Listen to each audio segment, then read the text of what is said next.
Hello and welcome to yet another session of the Bgcse history. This morning, I want us to concentrate on the causes of the Boer trek. But before we delve into the actual reasons for the Boer trek, the different explanations, there's a few remarks that I want to make,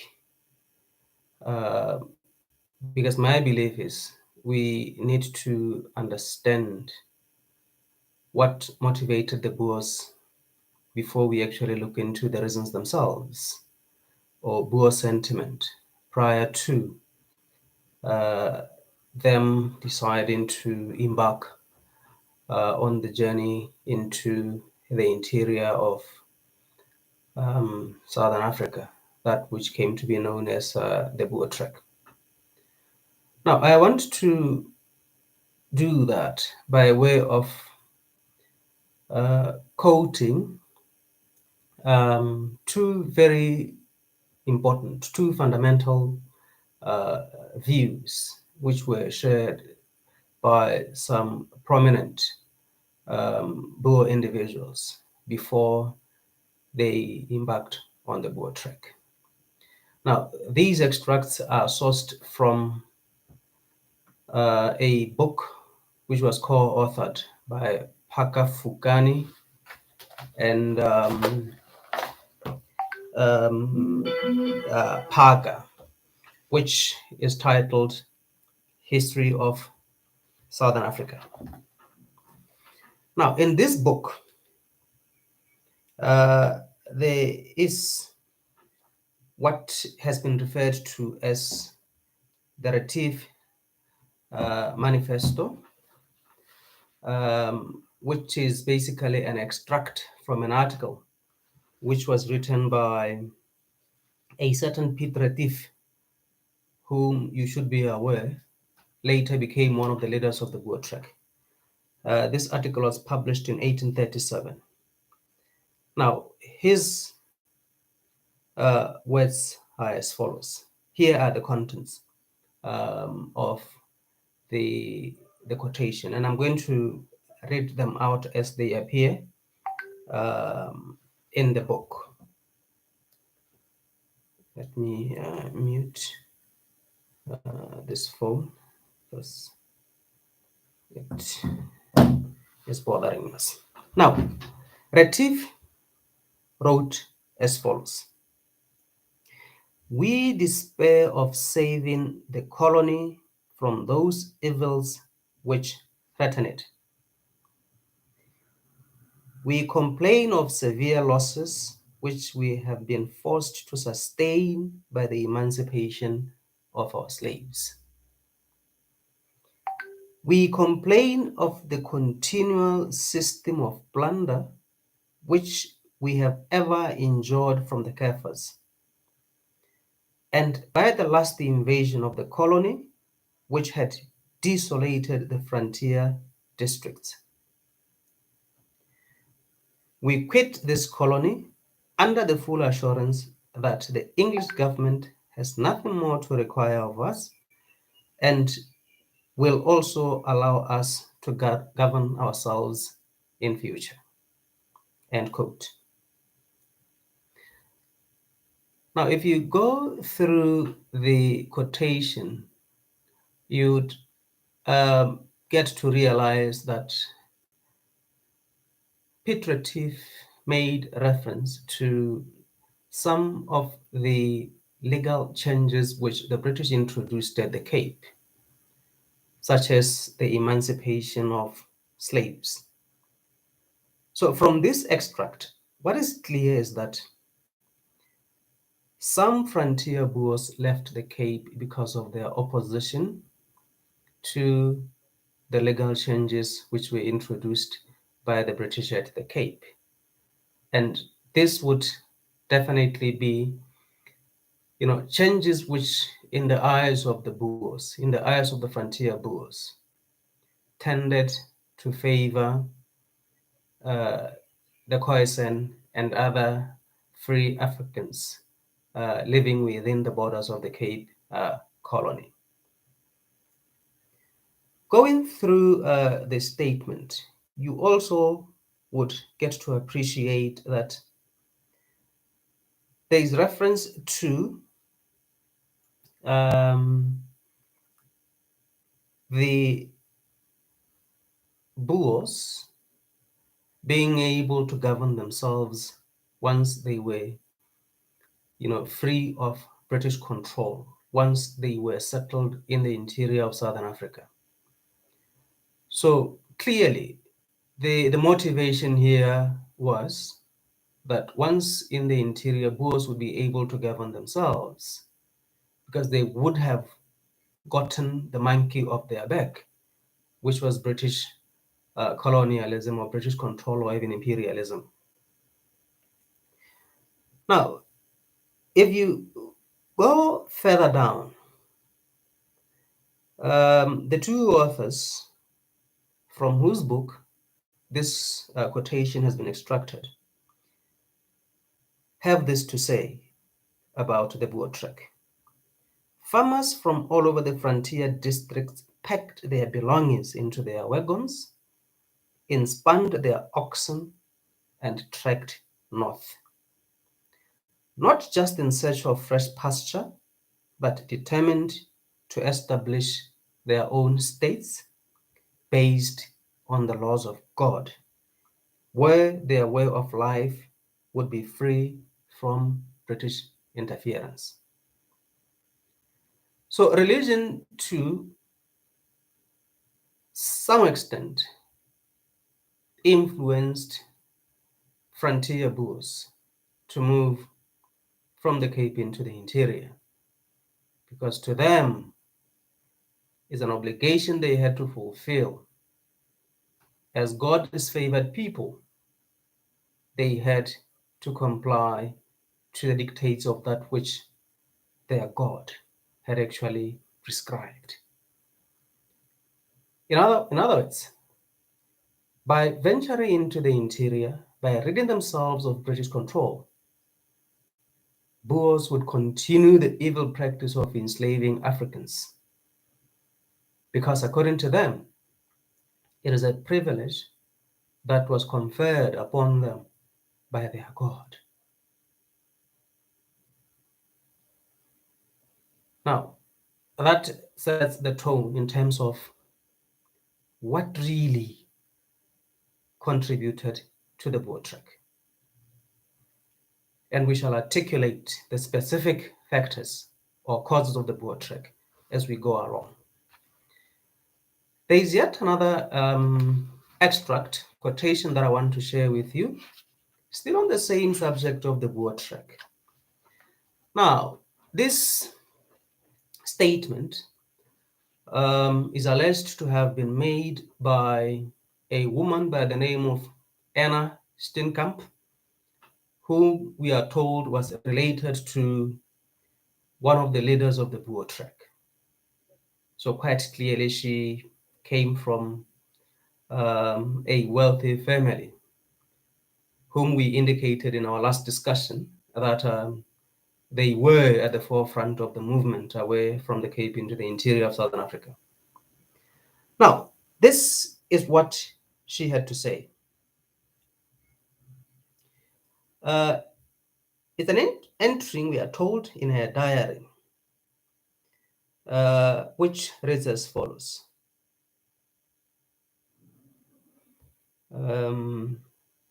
It was not the freeing of the slaves that drove the Boers to make the final break, as much as the Kafir being placed on an equal footing with Christians, contrary to the laws of God, and the natural distinction of race and religion, so that it was intolerable for any decent Christian to bow beneath such a yoke.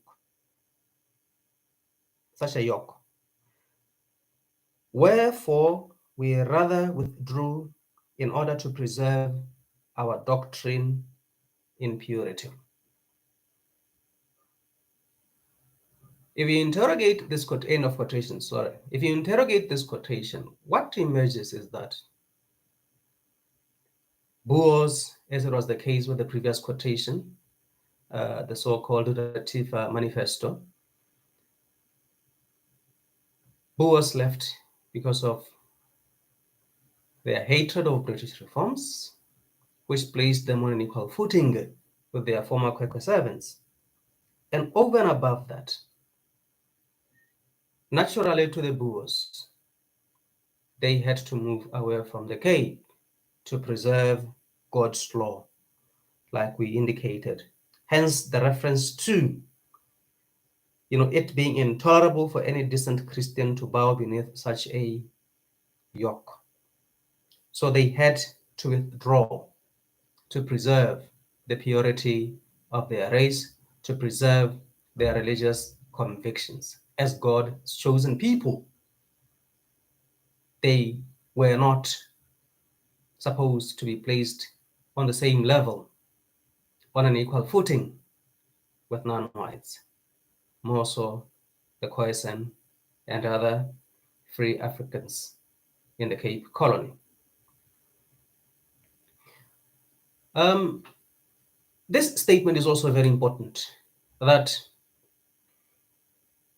there isn't one particular factor that we could say was more instrumental than the others in as far as contributing to the outbreak of the Boer trek is concerned. So clearly, multiple factors, multiple reasons contributed to the Great Trek, or to the Boer trek, as I would want us to refer to it as. I hope these two quotations have shed some light on the different contributory factors towards the outbreak of the Boer trek.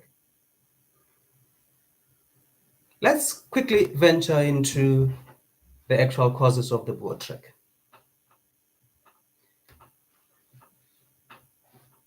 In understanding what could have led to the Boer trek, it is important to take note of the following: that some Boers left the Cape during the Boer trek because of the fact that they were not happy with some of the British reforms, especially reforms which were introduced in the 1820s through the 1830s. Reforms which tended to promote equality before the law for all races living within the borders of the Cape Colony. However, it is worthy to note that some Boers who took part in the movement towards the interior did that not because they had any issues whatsoever with British reforms.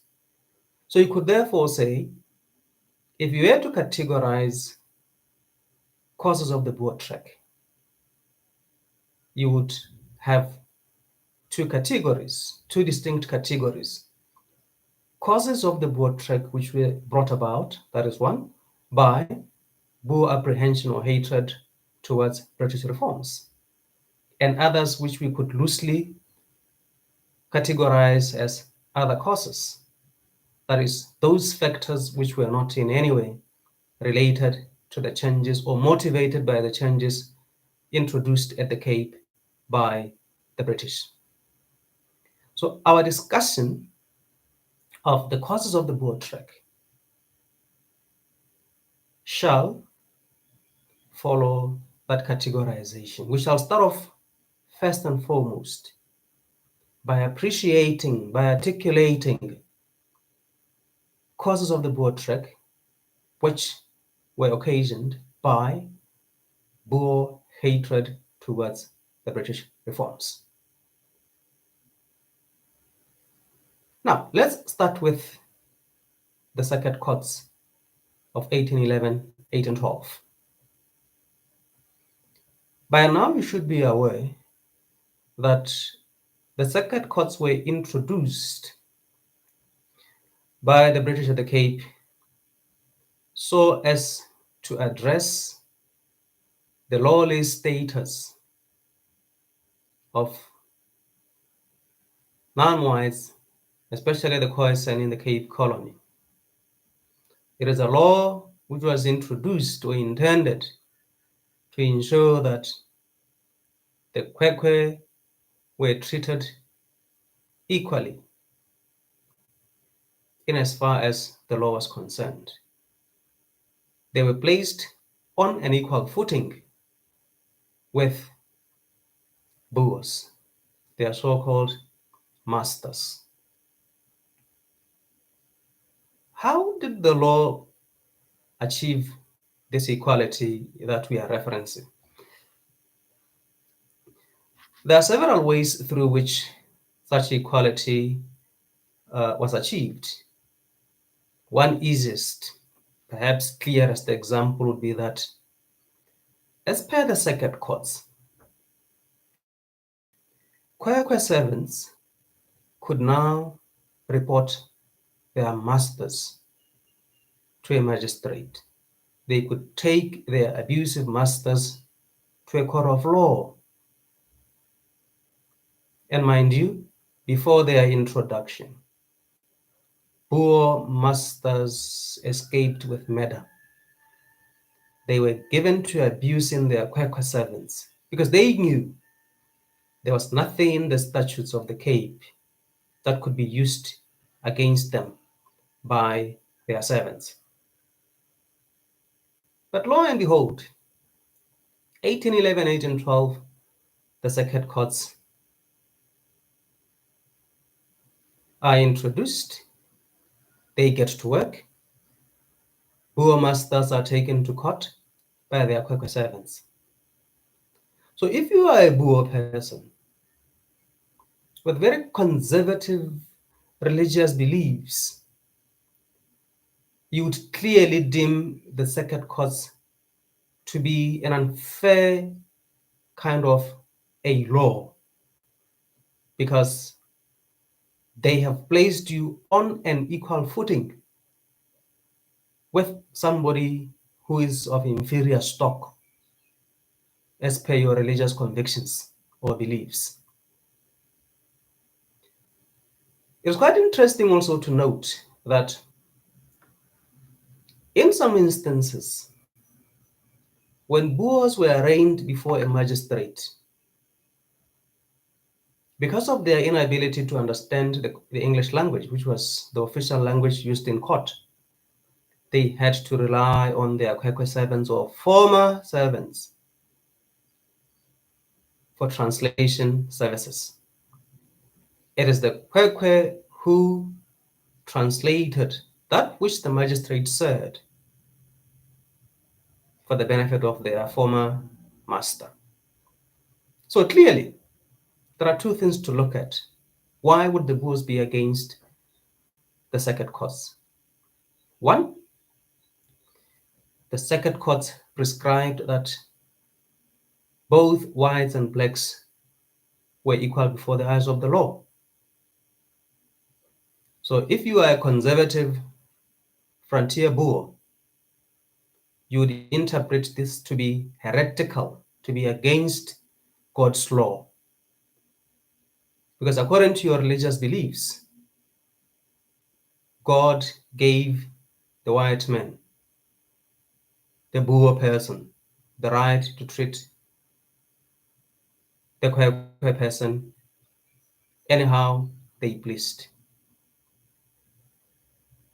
So by moving away from the Cape into the interior of Southern Africa, Boers were, in other words, hoping to preserve God's law. It was, in fact, in their view, the right thing to do. Second, some Boers moved because they wanted to save or to spare themselves the embarrassment of having to have a Kwekwe person translate for them. It was embarrassing because clearly it threw away the perception that Boer people were a superior people. Because clearly, if they were superior, why would they then not understand the English language? So to spare themselves that embarrassment, they had to pack up their belongings and venture into the interior of Southern Africa. If the words of Ernestine Kemp is anything to go by, it was quite clear that indeed religion played an important role in as far as it motivating the conservative frontier Boers to rise up in protest and move into the interior of Southern Africa during what we refer to as the Boer Trek. Now, let's quickly take another example, which also belongs in the category of causes of the Boer Trek, which were directly associated with the legal changes the British introduced at the Cape. Let's fast forward to 1828. What do we see happen in 1828? Well, there was the introduction of the 50th Ordinance, a law which has been characterized by Kevin Shillington as a law that was intended to free labor. What the law sought to achieve, in others, or what the law did, what the 50th Ordinance was all about, was that the discriminatory 1809 First Hottentot Code, the so-called Pass Ordinance, as well as the Apprenticeship Act of 1811, the Second Hottentot Code, had to be cancelled. In other words, the 1828 50th Ordinance sought to repeal those two discriminatory pieces of legislation I've just made reference to. According to the 50th Ordinance, Boer farmers were required by law to pay wages to their Kwekwe workers or servants. This is something that Boers were not used to. They have never done it before. It really shook them to their inner core. So they did not accept the reform. Perhaps if you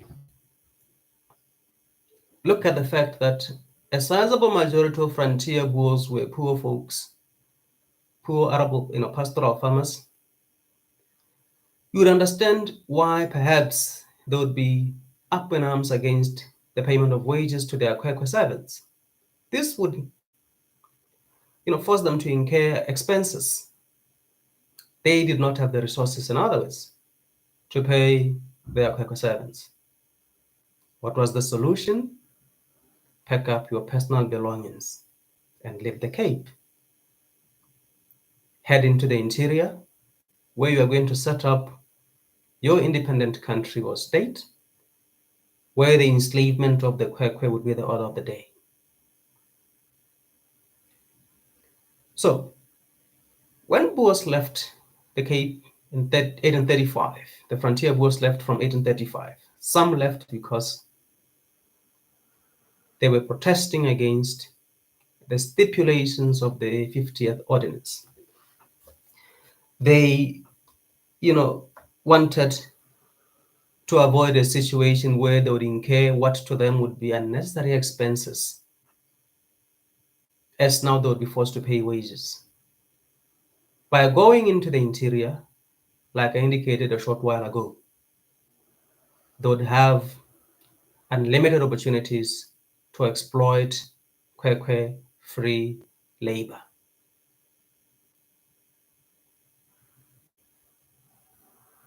Let's take the third example quickly. The Emancipation Act, or what sometimes is known as the Abolition of Slavery Act of 1833-34. Now, as per this law, Boer farmers were obligated to release their servants. The Kwekwe became free men and women who would now choose which particular Boer farmer to work for. And clearly, their choices would be informed by the ability of that particular farmer to pay them attractive wages. Now, quickly, Boers would be against this particular reform, because if they are to free all of their slaves, they would not have sufficient labor on their plantations, on their farms. So the law was definitely going to have serious effects on the agricultural activities of the Boers, because no sane Kwekwe person would work on a Boer farm without them being paid a decent wage. So when they left the Cape, they are hoping that once they are in the interior, they'll continue the practice of slavery. Africans would provide free labor on their Boer farms, and therefore their farming enterprises could perhaps operate at a profit, because they would not incur expenses on having to pay wages to their African servants.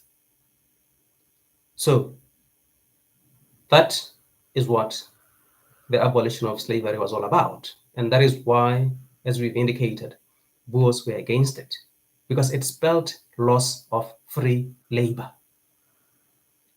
And loss of free labor would mean a decline in their agricultural activities.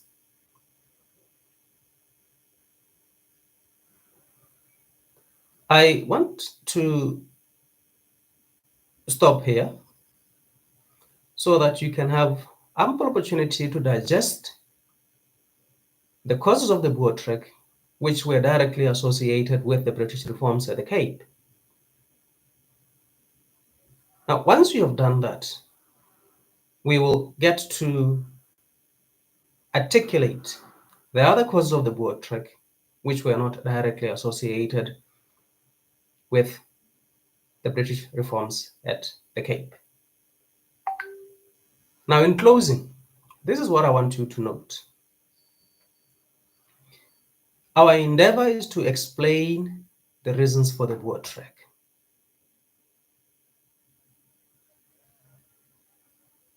So what you should expect out of this objective is two things. A law order question, which could either require you to list the reasons for the Boer trek or to describe reasons for the Boer trek. Two, you should also expect a higher order question, which requires you to explain reasons for the Boer trek. Show how, as an example, British reforms contributed to the Boer trek. Which particular reforms? Which specific reforms? So you must specify those reforms. And by the way, before explaining these reforms, there are two things that you must do. You must identify the reform, describe it, and then show how that particular reform contributed to the Boer trek. In future, I shall share with you insights on how to respond to history questions of different difficulty levels. So look forward to that. As we always say, boys and girls, there are no alternative facts. Good morning.